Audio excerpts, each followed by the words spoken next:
आप सबसे पहले मेरे साथ चलिए दिल्ली के सबसे नॉर्मल इलाके जहांगीरपुरी में। जहांगीरपुरी में मैं आपको एक जगह लेके चलूंगा जहां पे 100 हिंदू रहते हैं एक ही गली के अंदर, ठीक है। वहां पे मात्र 2 मुस्लिम परिवार हैं, सुख से चैन से खुशी से रह रहे हैं। सी ब्लॉक में आप जैसे ही जाएंगे वहां पे 100 मुस्लिम परिवार रहते हैं। आपसे हम्बल रिक्वेस्ट है कि वहां पे मुझे एक हिंदू परिवार दिखा दीजिए। आप नहीं देख पाएंगे, ठीक है। मंदिर बिकाऊ है, ठीक है। पूरी कॉलोनी है, वहां पे मुसलमान रहते हैं, ठीक है। मैं किसी कम्युनिटी के प्रति हेट नहीं रखता हूं, मुसलमान हमारे भाई हो सकते हैं, हाँ, लेकिन असदुद्दीन ओवैसी जैसे लोग हमारे भाई नहीं हो सकते, ठीक है। इनको उखाड़ फेंकने का बस एक ही जरिया है, बांग्लादेश के बॉर्डर सील करो, वहां से फेक वोटर्स आने बंद हो जाएंगे और उसके अगले दिन से ये जितने भी एमएलसी और एमएलए का चुनाव जीत रहे हैं ना, वो सब हारना शुरू कर देंगे, ठीक है। मजे की बात देखिए कि कैसे एक कॉलोनी को ट्रैप में फंसाया जाता है। और कश्मीर बनाने की बात नहीं चल रही है, कश्मीर तो बना दिया इन्होंने। जम्मू कश्मीर पहला कश्मीर, ठीक है। उसके बाद आप आइए उत्तराखंड दूसरा कश्मीर, उसके बाद बांग्लादेश तीसरा कश्मीर, सॉरी बंगाल तीसरा कश्मीर, उसके बाद केरला चौथा कश्मीर, कर्नाटका 5वां कश्मीर, उसके बाद ये डीएमके की पार्टी जहां पे मुख्यमंत्री है, तमिलनाडु 6ठा कश्मीर। नमस्कार बाबा, स्वागत है आपका हमारे चैनल पर। अभी हम नोएडा सिटी सेंटर पे मौजूद है, जहां लॉजिक सिटी सेंटर मॉल में अभी पलायन मूवी का प्रीमियर हुआ था। वो मूवी हम देखकर निकले हैं और मूवी देखने के बाद जो भावनाएं अंदर भरी हुई हैं वो शब्दों में बयान नहीं करी जा सकती है। हमारे साथ पत्रकार नीतीश जी मौजूद है, उनसे जानते हैं मूवी देखने के बाद कैसा लग रहा है, मूवी के बारे में क्या ओपिनियन है उनकी। क्योंकि पलायन एक बहुत बड़ा मुद्दा भारत देश में हमेशा से रहा है, क्योंकि एक बहुसंख्यक समाज होने के बाद भी पलायन करने पे मजबूर हिंदू समाज के लोगों को लगातार प्रताड़ित किया जा रहा है। मूवी के माध्यम से भी यही दिखाया गया है। पत्रकार साहब से बात करते हैं, जानते हैं क्या सोचते हैं इस पूरी फिल्म को लेकर।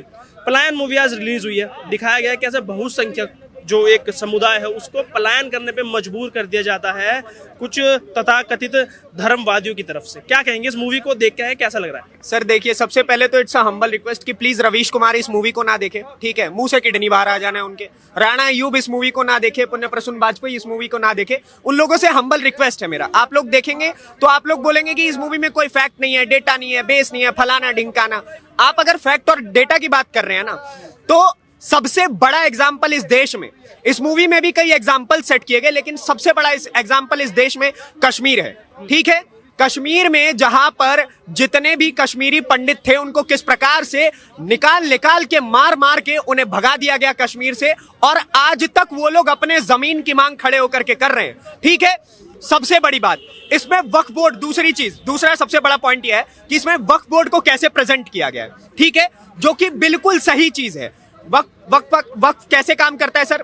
सुबह सुबह उठेगा, ठीक है, अपने गैलरी में आएगा, गैलरी से दूर दूर के जितनी भी जमीन दिख रही होगी बोलेगा आज से मेरी है, ठीक है। वहां तंबू लगा देगा, बोलेगा कि यहाँ पे हमारे 400 साल पुराने कोई अब्बा आए थे, हमारे कोई मुगल शासक थे, उन्होंने कहा कि भाई साहब ये जमीन हमारी हो गई इसलिए हम इसे ले रहे हैं। कोई उस पर कोई फैक्ट नहीं मांगेगा, उस पर कोई कागजात नहीं मांगेगा।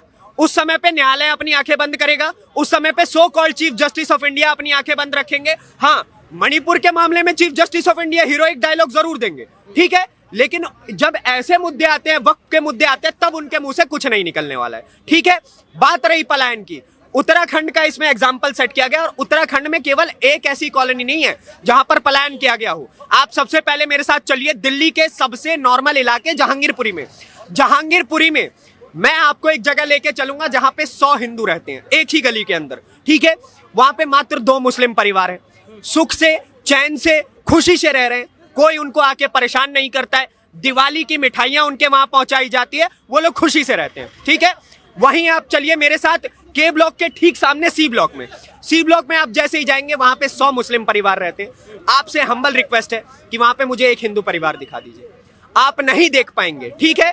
इसमें बड़े बड़े प्रॉपर्टी डीलर्स से लेकर के, बड़े बड़े लोगों से लेकर के, सरकार से लेकर के, वहां की पुलिस प्रशासन हो, हर एक व्यक्ति कैसे कार्य करता है, किस प्रकार से चारों तरफ से एक जाल बुन करके हिंदुओं को ट्रैप में फंसाया जाता है, इस मूवी में क्लियरली वो दिखाया गया है।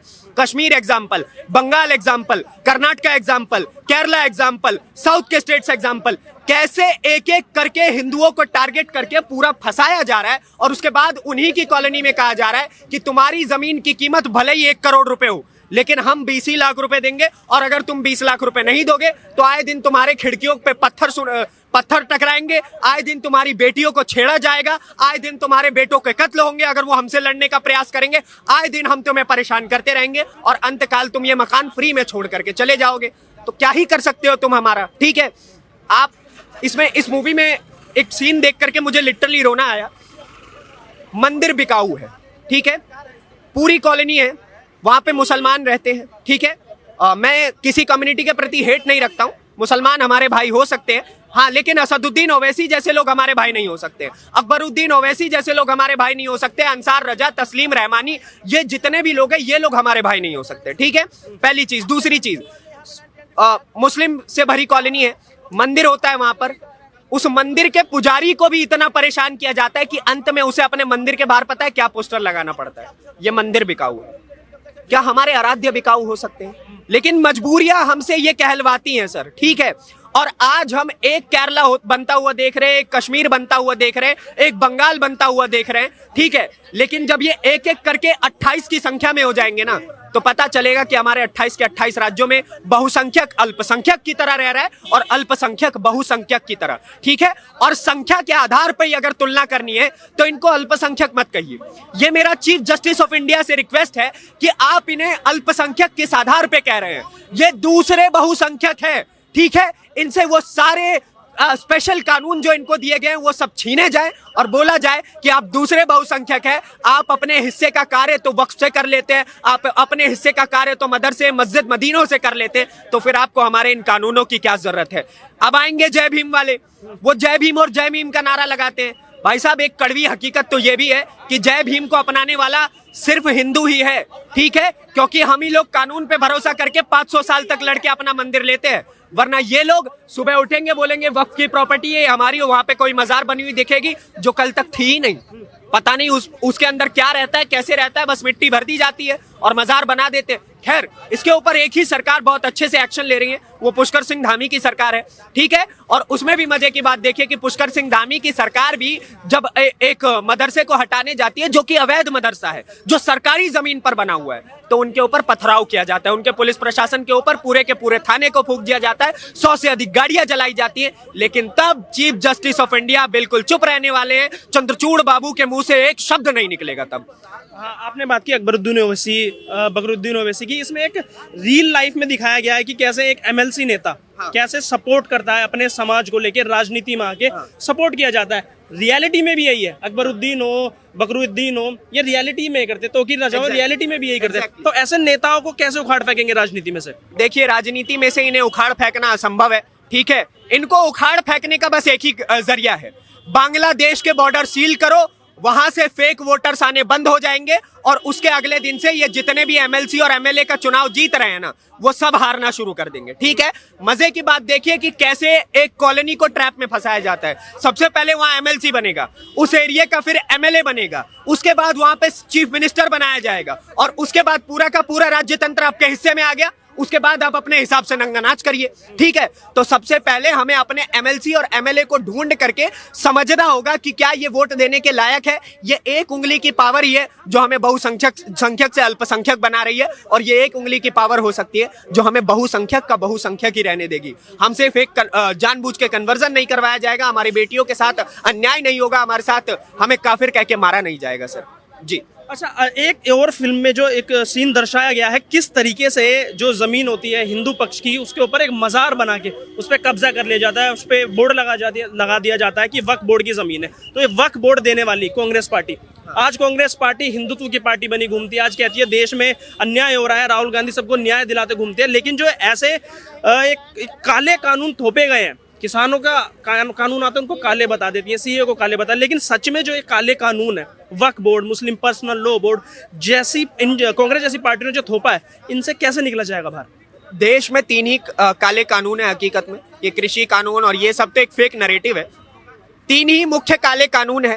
पहला वक्फ बोर्ड, ठीक है, दूसरा प्लेसेस ऑफ वर्शिप एक्ट और तीसरा मुस्लिम लॉ बोर्ड, ठीक है, मुस्लिम पर्सनल लॉ बोर्ड। ये 3 काले कानून है। किसी एक धर्म को इस प्रकार की किसी एक पंथ को इस प्रकार की आजादी देना बेहद गलत है। अगर देना है तो फिर हिंदू बोर्ड बना दो। कल सुबह हम भी उठ के बोलेंगे कि भाई साहब ये मेट्रो जो है ये हमारी प्रॉपर्टी में आता है, ठीक है, इसे तोड़ दो। Is it possible? नहीं, ऐसा नहीं होना चाहिए भाई। इस देश में डेवलपमेंट की बातें करो। अगर मजारों से हम ट्रेवल कर सकते हैं, उसके अंदर बैठेंगे और सीधा रशिया पहुंच जाएंगे, अमेरिका पहुंच जाएंगे, तो ठीक है भाई। ऐसा नहीं हो सकता है ना, मजारों से ट्रेवल नहीं करेंगे, मेट्रो ही बनानी है उस जगह पे। तो ऐसी चीजों पे थोड़ा फोकस करना चाहिए गवर्नमेंट को। और अगर आपने कांग्रेस की बात करी है, कांग्रेस अगर अन्याय और आजादी की बात करती है तो मेरा सवाल है कि आप लोग जिस अन्याय की बात करते हैं, कहीं ये कश्मीरी पंडितों के साथ हुआ अन्याय तो नहीं है? आप लोग जिस अन्याय की बात करते हैं तो क्या ये बंगाल के राइट्स में जो अन्याय हुआ था वो अन्याय तो नहीं है? अगर आप लोग अन्याय की बात करते हैं जो केरला की बेटियों के साथ हुआ वो अन्याय तो नहीं है? अगर आप लोग अन्याय की बात करते हैं तो क्या आपने जो पाकिस्तान ऑक्यूपाइड कश्मीर पाकिस्तान के झोले में दे दिया वो अन्याय तो नहीं है? आप लोग जब अन्याय की बात करते हैं तो क्या ये अक्साई चीन का अन्याय तो नहीं है? आप लोग जब अन्याय की बात करते हैं तो भारत के टुकड़े टुकड़े करने का अन्याय तो नहीं है? सर, अन्याय ये है, ये जो फेक नैरेटिव का अन्याय लेकर के राहुल गांधी चल रहे हैं ना, वो अन्याय रखे अपनी जेब में, ठीक है। और खैर देखिए, ये सब बोलने से कुछ होगा नहीं। जनता जानती है किसकी सरकार आने वाली है, ठीक है। हम लोग और आप कौन होते हैं बताने वाले? ये तो एक उंगली की पावर है। ये एक उंगली की पावर राहुल गांधी को दोबारा से एक यात्रा करवाने पे ना मजबूर कर दे तो बात रही जी। अच्छा, जिस तरीके से उत्तराखंड को दर्शाया गया है, कश्मीर में भी यही हालात थे, कश्मीरी पंडितों को पलायन करने पर मजबूर किया गया, पिक्चर फिल्म के माध्यम से उत्तराखंड को दिखाया गया। उत्तराखंड में हालांकि आए दिन रिपोर्टें निकलती आती हैं कि कुछ लोग दूसरा कश्मीर बनाना चाहते हैं उत्तराखंड को, जिसको लेकर पुष्कर सिंह धामी सरकार जो है अवैध मदरसों पे बुलडोजर चला रही है, मज़ारों पे बुलडोजर चला रही है, जिसको लेकर भी हंगामे भी हुए, दंगे हो गए। हल्द्वानी में जब भड़काया जाता है, तोकीर रजा ने बोला कि हमारे ऊपर जो ये बुलडोजर चला जाए, अवैध अतिक्रमण बोल के हमारी मस्जिदों को टारगेट किया जा रहा है, हम नहीं छोड़ेंगे, अब हम सड़कों पे उतरेंगे। ये भड़काने की राजनीति कर रहे हैं। ऐसे नेताओं के बारे में क्या सोचते हैं? देखिए, तौकीर रजा हो, अंसार रजा हो, तस्लीम रहमानी हो, सदुद्दीन ओवैसी हो, अकबरुद्दीन ओवैसी हो, ये सभी के सभी एक ही नैरेटिव के आदमी हैं। दुबई से पैसा आता है, कुत्ते को बिस्कुट फेंका जाता है और कुत्ता भौंकना शुरू कर देता है, ठीक है। ये वही लोग हैं, ठीक है। ये दिन रात भौंकते रहेंगे, इस देश को बर्बाद करने की कोशिश करेंगे, लेकिन हमें सोच समझ के ऐसे लोगों से दूर हटना है। और जैसा आपने बताया कि कैसे परेशान किया जाता है, कैसे आकर के ये लोग हमें टारगेट करके परेशान करते हैं, जैसे आपने बताया कि कश्मीर बनाने की बात चल रही है। सर, कश्मीर बनाने की बात नहीं चल रही है, कश्मीर तो बना दिया इन्होंने। जम्मू कश्मीर पहला कश्मीर, ठीक है। उसके बाद आप आइए उत्तराखंड दूसरा कश्मीर, उसके बाद बांग्लादेश तीसरा कश्मीर, बंगाल तीसरा कश्मीर, उसके बाद केरला चौथा कश्मीर, कर्नाटका पांचवा कश्मीर, उसके बाद ये डीएमके की पार्टी जहां पे मुख्यमंत्री है, तमिलनाडु छठा कश्मीर। ऐसे करके ऐसे कई कश्मीर बना दिए गए हैं। और ऐसा नहीं है हिंदू एक ही तरफ से परेशान है, केवल वही लोग आकर के आपको परेशान कर रहे हैं। आपको पता है पंजाब 7वां कश्मीर है। पंजाब में जिस प्रकार से वहां पर आकर के क्रिश्चियन कन्वर्जन करवाते हैं, कन्वर्जन लॉ क्यों नहीं बन रहा है? एक बहुसंख्यक को 4 आटे की बोरी में खरीद लिया जाता है। और इसमें हिंदुओं की भी गलती है कि अगर कोई हिंदू परेशान है, अगर वो 1 बोरी चावल में बिक रहा है, तो इसका अर्थ ये है कि 4 हिंदू परिवारों ने मिलकर उसको 1 बोरी चावल नहीं पहुंचाया, शायद इसलिए वो कन्वर्ट हुआ है, ठीक है। इसमें हिंदुओं की भी गलती है, मैं क्लियर कहना चाहता हूं। तो इसलिए हिंदुओं को भी उतना ही फोर्सफुली आना चाहिए। कन्वर्जन कानून सिर्फ उनके ऊपर इंप्लीमेंट नहीं होता है, हमारे ऊपर भी होता है। तो 4 बोरी चावल हम भी देकर के उन्हें कन्वर्ट करवा सकते हैं, ठीक है। और देखिए, जानबूझ फोर्स कन्वर्जन नहीं करवाना है, प्यार से अपने धर्म के बारे में प्रचार करना है। अबे भाई, रशिया तक कन्वर्ट करवा दिया तो ये लोग कौन है? ये लोग कहां स्टैंड करते हैं? हमें अच्छे से काम करना है, करके दिखाएंगे, ठीक है। ये मेरा थॉट है। आखिरी मेरा सवाल होगा, दर्शकों को क्या कहना चाहेंगे इस फिल्म को लेके कि आके देखे, क्या संदेश मिलेगा इस फिल्म के माध्यम से? इस फिल्म के माध्यम से केवल एक संदेश मिलेगा कि किस प्रकार से आपके भारत को कमजोर किया जा रहा है। आपको पता होगा जो हमारे पहले अभी हाल ही में जिन मेजर जनरल की हेलीकॉप्टर क्रैश में मौत हुई, ठीक है, बिपिन रावत जी, वो क्या थे, वो कौन सा पद? हाँ, CDS, हाँ, फर्स्ट CDS ऑफ इंडिया जो थे, उन्होंने एक बात कही थी कि इंडिया एक फ्रंट से लड़ाई नहीं लड़ रहा है, या फिर 2 फ्रंट से लड़ाई नहीं लड़ रहा है, वो 3 फ्रंट से लड़ाई लड़ रहा है। चाइना, पाकिस्तान और अपने देश में बैठे दुश्मन, ठीक है। तो ऐसे दुश्मनों को पहचानने की एबिलिटी ऐसी मूवीज से बढ़ेंगी, चाहे वो केरला स्टोरी हो, कश्मीर फाइल्स हो, या फिर वीर सावरकर के ऊपर जो मूवी बनी, या फिर ये जो अभी हम आखिर पलायन कब तक देख करके आए। ऐसी जितनी भी मूवीज हैं, ये आपकी दृष्टिकोण को बढ़ाती है कि कैसे आप इन लोगों को पहचान सकते हैं, और आप इस आपको इस दृष्टिकोण को बढ़ाने की आवश्यकता है। प्लीज ऐसी मूवीज को देखिए, ऐसी मूवीज को देखना जरूरी है। और हाँ, लेफ्टिस्ट से कहूंगा कि प्लीज मत देखना, मुंह से खून की उल्टी भी हो सकती है।